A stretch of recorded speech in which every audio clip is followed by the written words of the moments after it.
Saudi అరేబియాలో జరిగినటువంటి సంఘటనలో 42 మంది చనిపోయినారు. అందులో 16 మంది హైదరాబాదీయులు ఉన్నారు.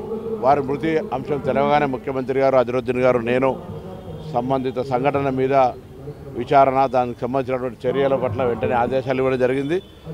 గల్ఫ్ సంబంధించినటువంటి కోఆర్డినేషన్ కమిటీ ఏదైతే ఉందో మరి ఎన్ఆర్ఐ వినోద్ గారు భీమిరెడ్డి గారిని కూడా ఈ అంశం మీద ఎప్పటికప్పుడు స్పందించమని చెప్తా ఉన్నాం. దానికి సంబంధించినటువంటి అధికార యంత్రాంగం కూడా మృతుల కుటుంబాలతోటి అక్కడ జరిగిన సంఘటన ప్రాంతానికి సమాచార సమన్వయం చేస్తూ ఉన్నది. వారి మృతి పట్ల తెలంగాణ ప్రభుత్వం పక్షాన తీవ్రమైనటువంటి సంతాపాన్ని ప్రగాఢ సానుభూతిని వ్యక్తం చేస్తూ దుర్ఘటన పట్ల విచారాన్ని వ్యక్తం చేస్తూ ఉన్నాం. అందులో 16 మంది హైదరాబాదీయులు ఉన్నారు. వారి మృతి అంశం తెలవగానే ముఖ్యమంత్రి గారు అజరుద్దీన్ గారు నేను సంబంధిత సంఘటన మీద విచారణ దానికి సంబంధించినటువంటి చర్యల పట్ల వెంటనే ఆదేశాలు ఇవ్వడం జరిగింది.